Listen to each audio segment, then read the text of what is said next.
The jungle sky was purple, bleeding into a dark red as the two moons began to rise. The air was thick and warm, buzzing with strange creatures hidden behind glowing leaves. Private Ryan Hawley wiped sweat off his face as he crawled beneath twisted roots, his rifle clutched tight. His squad was gone lost in a firefight that wasn't supposed to happen. This wasn't war. It was supposed to be a peacekeeping mission. His cums were dead. His map was useless. The alien jungle on this outer rim planet had swallowed him whole. But worse than the isolation was the noise, the soft, eerie hum that followed him. It was mechanical, but alive like a machine breathing slowly in the shadows. He kept moving, afraid to stop, until the humming stopped him first. A sharp crack echoed through the air.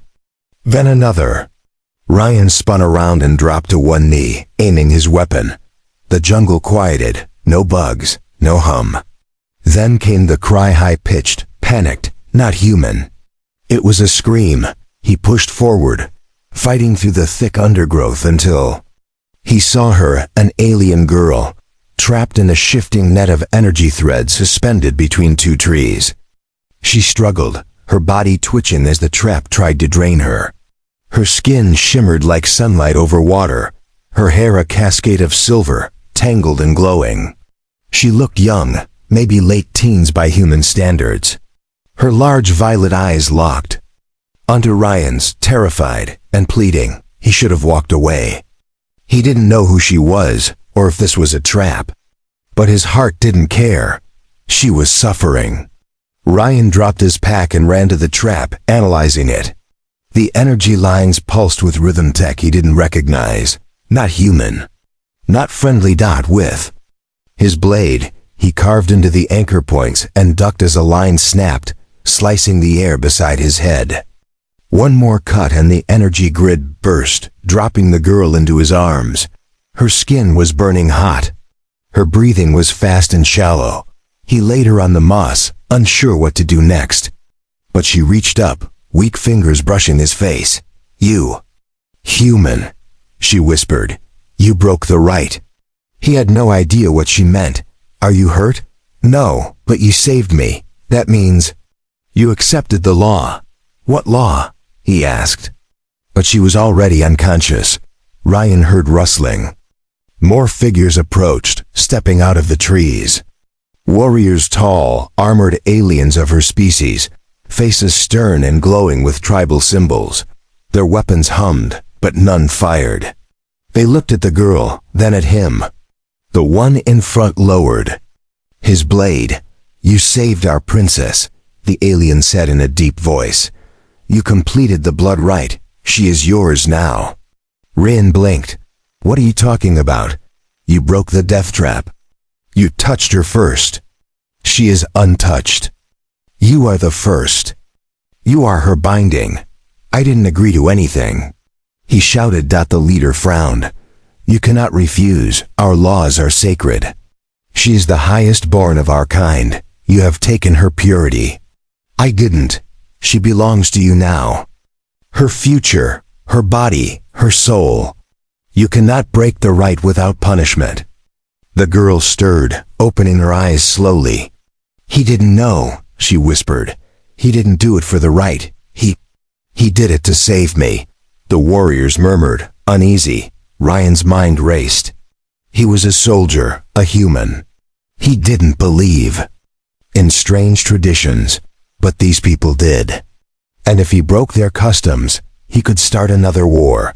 The leader gave a long nod. "Then the binding is even more sacred. He risked without reward. That is honor. He will take you, and the ceremony will happen by nightfall." Ryan stepped back. "Wait, ceremony? What ceremony?" No one answered. The alien girl sat up, weak but calm. Her voice was soft but firm.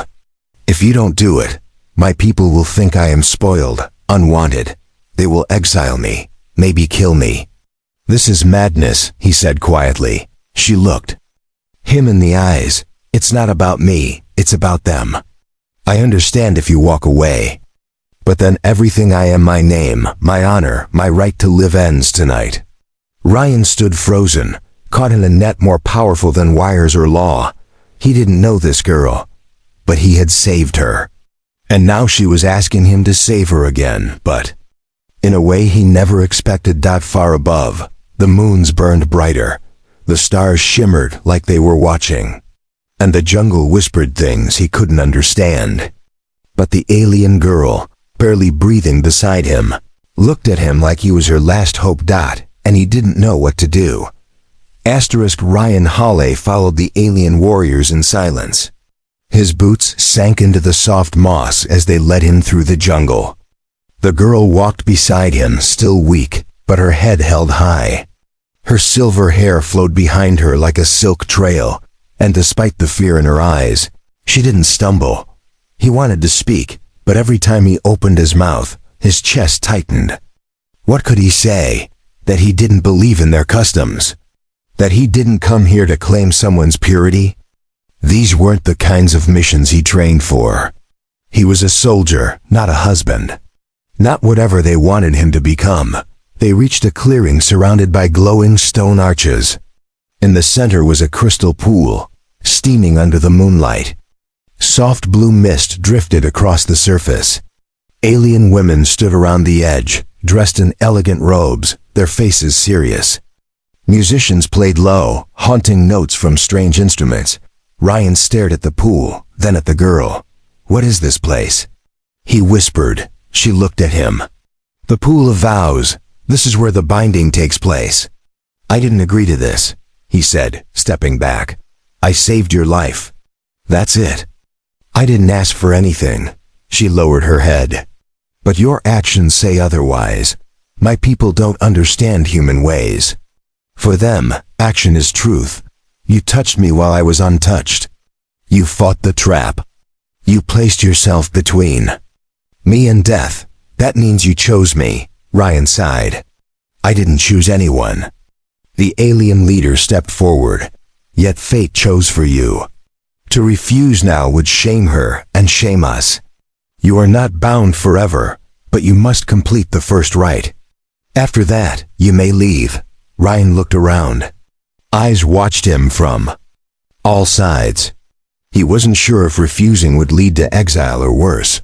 "What happens if I don't do this?" he asked. The leader's eyes narrowed. "Then the girl is judged impure. She will be stripped of her name and caste. None may speak to her again. She will live in the wild, alone, or not at all." Ryan clenched his jaw. The girl stepped closer. "Please," she whispered. "Just go through the rite. Then you are free. They will leave you alone." "I don't even know your name," he said. She blinked. "It is Sarai." "Sarai," he repeated slowly. She reached out and took his hand, delicate fingers, trembling slightly. "Come," she said, gently pulling him forward. He walked with her to the edge of the pool. A soft humming filled the air as alien women lifted glowing bowls and poured shimmering liquid into the water. It glowed with a soft light, reflecting both of their faces. Sarai turned to face him. She didn't smile. This wasn't joy. It was duty. She removed the thin ceremonial covering from her shoulders and stepped into the pool, the water rising to her waist. She turned back and reached for him. Ryan hesitated. The alien leader spoke. "Enter the pool, human. Take her hands. Nothing more is required." "But it must be done." He looked into Sarai's eyes again. There was no seduction in them, no hidden motive, just sadness and fear. With a quiet breath, Ryan stepped into the warm water. The pool pulsed softly as he reached for her hands. Their fingers met, and the moment their skin touched, the pool burst with light. A strange sensation rushed through his body, not pain, not pleasure, but a deep warmth that filled his chest and head. Like a memory from long ago, but not his own. Sarai let out a soft gasp. Her grip tightened. "What is this?" he asked. "It's the echo," she whispered. "It shows us pieces of each other. Who we are, what we hide." Ryan saw images flash in his mind. Sarai as a child, climbing giant trees, falling and laughing. then crying as soldiers dragged her away. He saw her family bow into a crown she didn't want. Her face when they told her that only death or tradition awaited her. She saw him too. Earth. Combat drills. His dead brother's photo. The time he froze during his first firefight. His fear of losing people again. They stood together, hands linked, surrounded by glowing water and silent watchers. The music grew louder, and the ritual circle began to chant. Then the pool dimmed. The vision ended. It was done. The leader stepped forward and raised his arm. The rite is complete. Sarai has been bound. The human is released from claim. Sarai didn't let go. Ryan didn't move. He looked at her, and this time she looked back without fear. I'm free to go, he said softly. Yes, she said. Then why do I feel like I'm not supposed to? Sarai whispered, because maybe. Neither of us wants to leave. The ceremony had ended, but the strange weight in Ryan's chest hadn't lifted. The watchers bowed once and dispersed quietly into the jungle, as if the moment had never happened. The glowing water in the pool dimmed and cooled. The air felt heavier now. Even the moonlight seemed to shy away. Ryan stepped out first, boots squelching in the mossy ground. Sarai followed, wrapping the thin ceremonial fabric back over her shoulders. Her silver hair clung wet to her back, shimmering like woven starlight. Neither of them spoke for a while. He didn't feel victorious. He didn't feel chosen. He felt caught in something far bigger than either of them. Tradition, honor, and unspoken threats. But Sarai, she looked at peace, almost calm now. He broke the silence first. So what happens now? She turned slowly toward him. You can go. You are free from obligation. No one will follow you. He frowned. And what about you? I am no longer in danger, she said. They won't. Exile me. I'll be allowed to live. With dignity and your purity? He asked quietly. Sarai blinked. Still mine. You didn't take anything. But you claimed me in the eyes of my people. That is enough for them. Ryan shook his head. This is insane. I didn't ask for any of this. She looked at him, voice softer. I didn't ask to be caught in that trap either. I didn't ask to be part of a ritual. But we are here. A voice called from the trees. It was one of the warrior guards. We will escort the human to the edge of the sacred ground. He may choose his own path afterward. Sarai lowered her eyes. You should go, but Ryan didn't move. What if I don't want to go? She looked up again, surprised. He rubbed the back of his neck. I don't mean forever. I just mean I don't want to leave you here alone right now. You don't owe me anything, Ryan. I know, but that's not why I'm staying. There was a pause. Sarai studied his face, like she was trying to understand something invisible. You are unlike anyone I've met, she whispered. He tried to smile. That's what most girls say right before they punch me. She almost laughed. It was quiet, soft but real. The warriors gave them a tent to stay in overnight, while a transport was prepared for Ryan to return to the human forward base. The tent was simple, woven from tough leaves and reinforced with strong bones from creatures he didn't want to meet. Inside it was warm and dry. A soft light glowed in the center, and 2 sleeping mats were placed across from each other. Ryan sat on one, unsure what to do with his hands. Sarai sat on the other and stared at the light, silent again. After some time, she spoke. I thought I would die in that trap. I was supposed to. The test is meant to see if I'm worthy. If no one saves me, then I die with honor. If someone does, they take responsibility for my life. Ryan looked at her. That's a horrible tradition. Sarai nodded slowly. Yes, but for people like me, it's the only way to escape being a pawn. He frowned. What do you mean? I'm royalty. But I have no real power. Just duties, marriages, alliances, bloodlines. If you hadn't pulled me out of that net, I would have either died or been forced to marry someone far worse. Ryan clenched his jaw. And now? Now they believe you claimed me, so no one else can. Ryan stared into the glowing orb. His thoughts swirled with guilt, confusion, and something he didn't want to name yet. Do you hate me for it? He asked. She looked at him like the question surprised her. No, I was scared when you showed up, but when you cut the net, I felt something I've never felt before. What? Safe? He swallowed hard. She continued. I know what they said, that you're free to leave, but my people won't forget. If you leave now, you may be free, but they'll always look at me like I've been abandoned. Ryan leaned forward. So you want me to stay? Sarai hesitated. No, I want you to choose, not because of their laws, but because you care. Ryan didn't know what to say. He'd faced battles, alien raids, ambushes, but nothing felt harder than this moment sitting in a warm tent with a girl who looked at him like he held her future in his hands. I don't know what's happening between us, he said finally, but I'm not ready to walk away.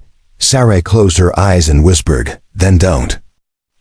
Morning light broke through the tent walls, casting a soft amber hue over everything inside. Ryan hadn't slept much. His body was tired, but his mind kept running in circles. Every time he closed his eyes, he saw Sarai's face, when she was trapped, when she was afraid, and when she looked at him like he was the only real thing in her world. He turned his head. Sarai was still asleep on her mat, curled slightly, her breathing quiet and steady. She looked peaceful now, nothing like the girl who had begged for survival under a death trap. And for the first time since he landed on this planet, Ryan felt like maybe there was more going on here than just war and politics. Footsteps crunched outside. The flap of the tent opened. One of the warriors entered without asking. The transport is ready, he said bluntly. Ryan sat up.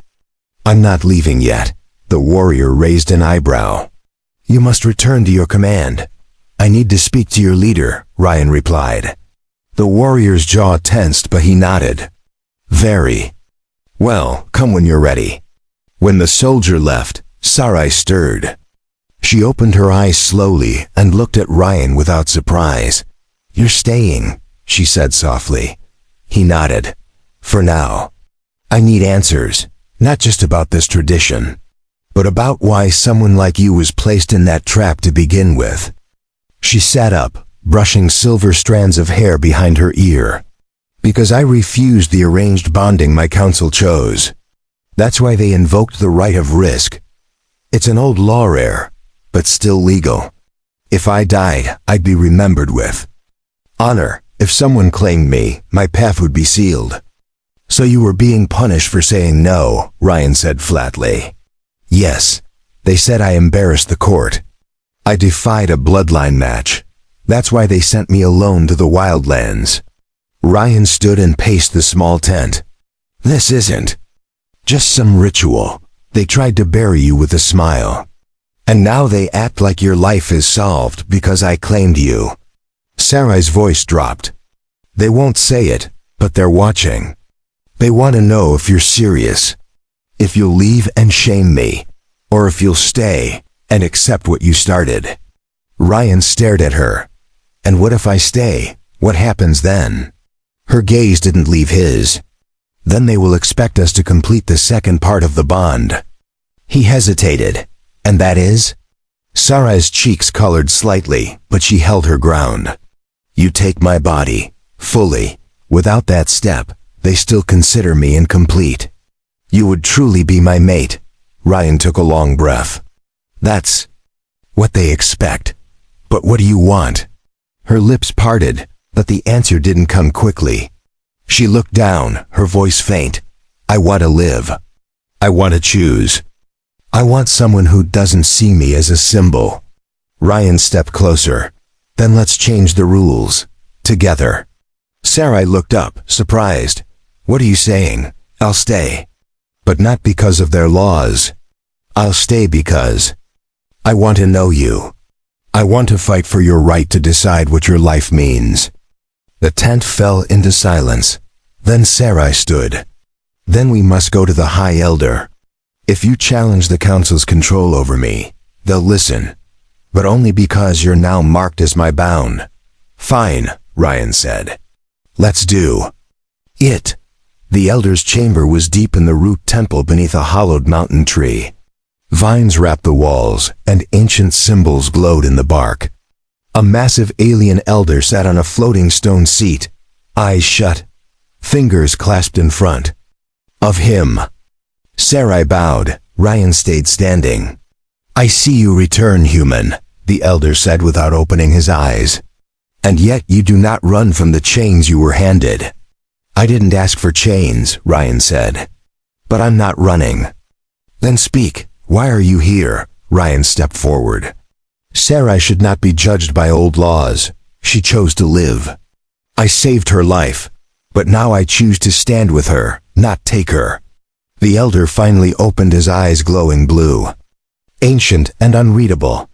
And you think your choice changes our traditions? I think it starts something new, Ryan replied. She deserves that. The elder looked at Sarai. And you, child? Do you accept this path? Sarai's voice was firm. Yes, I do. The elder was silent for a long time. Then he stood slowly and touched a stone on the wall. The vines shifted, revealing a glowing crest in the floor, 2 circles crossing. You wish to make a new path? The elder said. Then complete the rite of trust, not of flesh, but of spirit. What does that mean? Ryan asked.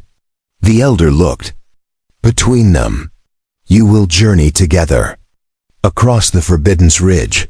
If you reach the other side alive, we will know your bond is true, not by law, but by heart. And if we don't? Ryan asked. Then the bond is broken. And Sarai returns to silence. Sarai turned to Ryan and whispered, no one has ever made it across. He answered with a small smile. Then we'll be the first. The Forbidden's Ridge wasn't marked on any human map. Ryan had only heard whispers of it during brief intel briefings, always referred to as a sacred death zone, where wind could tear skin and beasts stalked the air as well as the ground. Number. Drones had ever returned from it, and even the native species treated it like cursed ground. Now he stood at its edge, with nothing but a survival pack, a blade, and Sarai at his side. They looked out over the ridge together. Black, jagged stone jutted out like the ribs of a buried beast. Clouds swirled unnaturally low, and strange lights flickered in the air. Wind howled through broken spires. There was no clear path forward. This is madness, Ryan muttered. They want us to die. Sarai nodded. Yes, but if we survive, we'll have more freedom than any binding has ever brought. If we fail, they'll claim fate was stronger. Ryan adjusted the strap on his shoulder. Then let's beat fate. They began their journey up the first slope. Every step was treacherous. The rocks crumbled beneath their boots. The wind lashed at their faces, but the worst part was the silence between them. Not a silence of discomfort, but the kind that waits for someone to break and admit fear. Why is this place forbidden? Ryan asked finally. Sarai answered with her eyes fixed ahead. Centuries ago, 2 alien clans fought over this land. Thousands died in one night. The winds came and never left. Some say the air still carries their anger. Do you believe that? She hesitated. I believe pain lingers. As if to prove her words, the wind shifted, and a low wail echoed through the ridge like voices crying in agony. Carried across the centuries, Ryan drew his blade, even though nothing was there. They climbed higher carefully. The air grew thin. Strange lights flickered in the fog. At one point, Sarai slipped on a wet ledge, and Ryan caught her by the arm, pulling her close. She leaned into him for a heartbeat, then stepped back quickly, like she didn't trust the warmth. Thank you, she said quietly. I'll catch you every time, he replied, not even thinking about the words. They pressed on. By nightfall, they reached a narrow pass between 2 broken cliffs. Sarai's legs trembled. Ryan's head pounded from the elevation, but they kept moving until they found a small cave. Inside, they collapsed against the rock. Ryan built a small heat light from his survival gear, and the cave warmed slowly. Sarai took off her thin cloak and wrapped it around her knees, shivering. Ryan noticed her hands blistered and raw from climbing. He moved closer. "Let me see." She hesitated, then gave him her hands. He pulled out a gel pack from his kit and applied it gently. Her skin was soft beneath the rough cuts. "You always do this," she whispered. "Do what?" "Care for me. Even when you don't have to." He smiled faintly. "Maybe I do have to." She looked at him, her voice quiet. "Do you know what? It's like being told your worth is only your body, that your only future is who claims you." Ryan's jaw tightened. "Yeah, I do." She blinked in surprise. "You do?" "I've lost friends in battle because commanders saw us as tools, not people, just bodies to throw at an enemy. Doesn't matter if we're scared, tired, or broken. They expect us to be machines." She looked at him differently, now not as a savior or stranger, but someone who understood something deep and ugly. "I'm not asking you to complete the bond," she whispered. I want to be something more than a prize." "You already are," he said. "You're braver than anyone I've ever met." They sat there in the dim glow of the heat light, silence stretching between them again. But this time, it felt different, warm, shared. Then, a sound cut through the cave, a slow clicking, like claws tapping stone. Ryan grabbed his weapon and stood quickly. Sarai followed, staying behind him. From the darkness beyond the cave's edge, a creature stepped forward. It was like a scorpion, but taller than a man and covered in black plates. Its eyes glowed orange, and steam hissed from its joints. "Stay behind me," Ryan whispered. The beast lunged. Ryan fired his pulse pistol once, twice, barely scratching the creature's armor.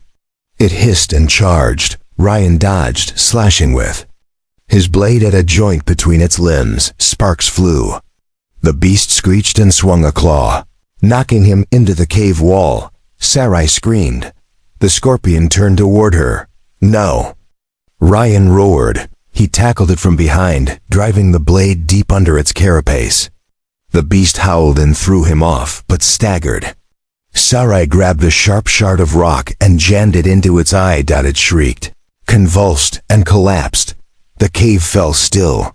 Ryan groaned on the ground. Sarai crawled to him, her hands trembling. "You idiot," she whispered. "You could have died." He coughed and smiled. "Still worth it." She cradled his head, and this time she didn't let go. Ryan's side ached with every breath. Blood soaked through the fabric near his ribs, and though the wound wasn't deep, the bruising made it hard to move. Sarai had bound him tightly with strips of cloth torn from her own cloak, hands shaking but focused. She didn't speak as she worked. She didn't cry either. Outside the cave, the night wind howled over the ridge. Colder now. The dead creatures. Black body still lay at the entrance, half in shadow. Its orange eyes no longer glowed, but its presence still hung heavy, like a warning. Sarai leaned over him, brushing dirt from his forehead. "Why did you do that? Why not run?" He coughed and managed a smile. "I'm not the kind of man who lets someone else get hurt while he hides." She looked at him with wide eyes, then whispered, "You're the only one who ever fought for me without expecting anything.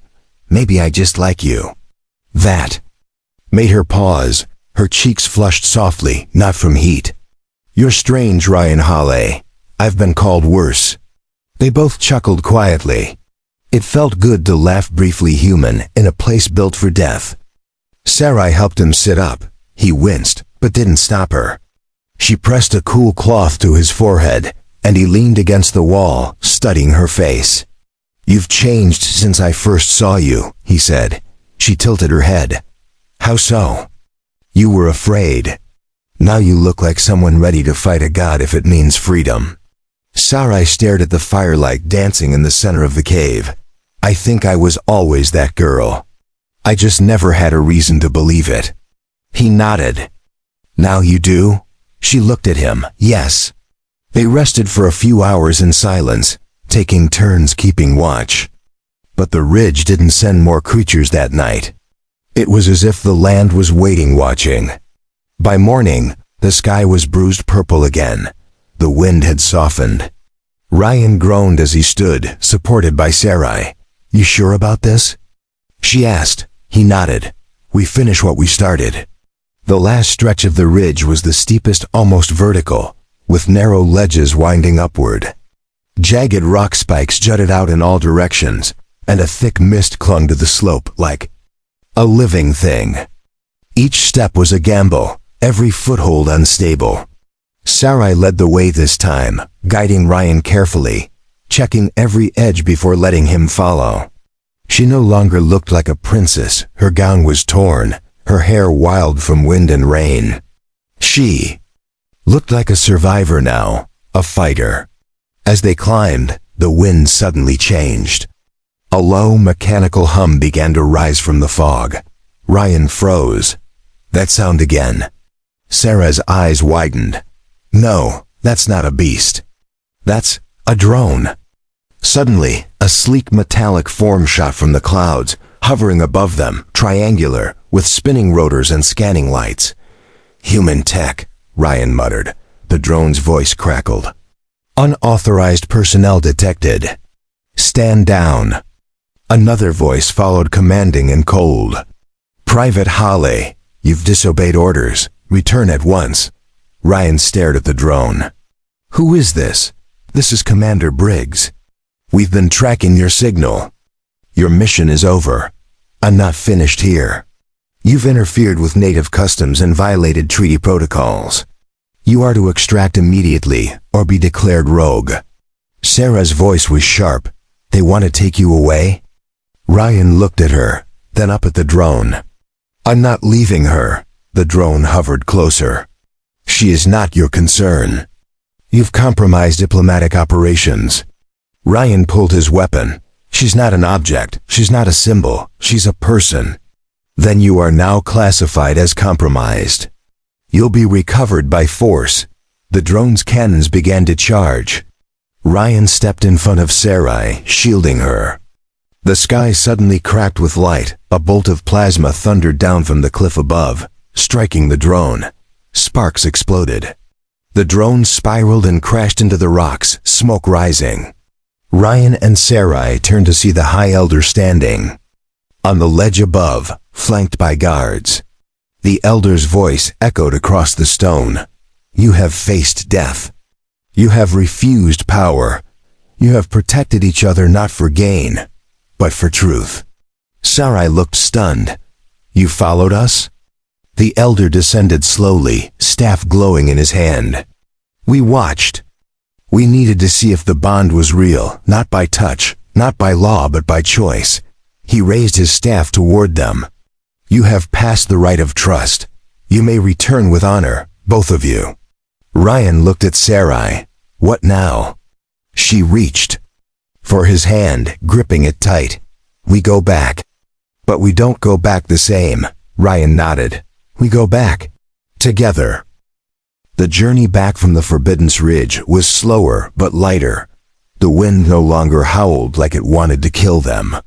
The mist pulled back as they descended, as if the land itself now respected them.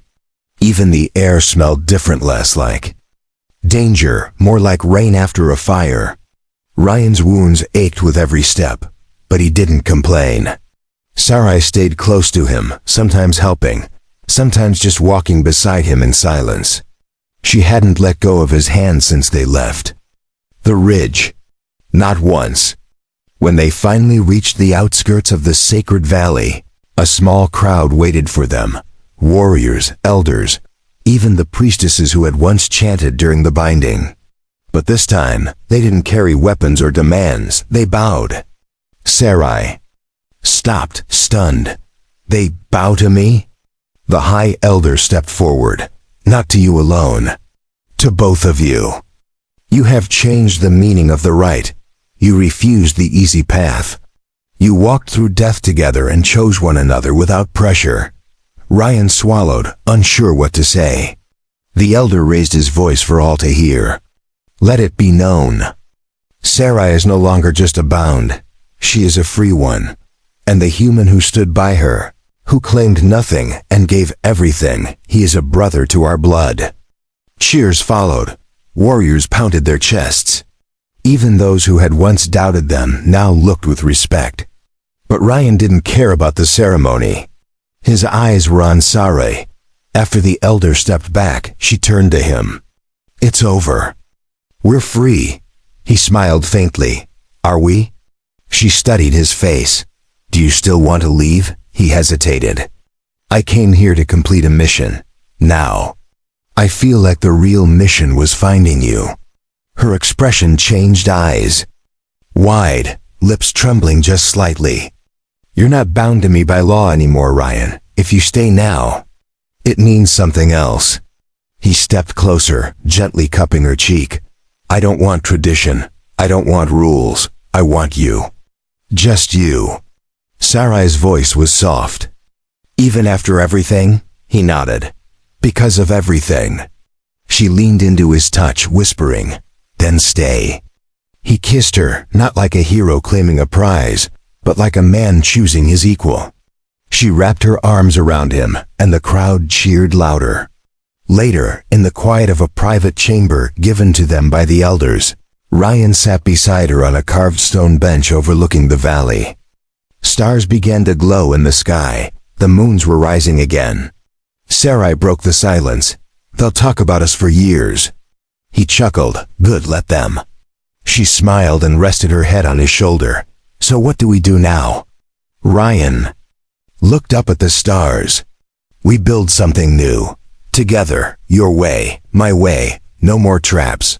No more rites." She turned to him. "Only truth." He nodded. "Only love." As the stars watched from above and the jungle slept in peace, the soldier and the alien girl, once caught in a deadly tradition, began a life they chose not by duty, but by heart. The story didn't end with survival. It began with a choice. And they made it together.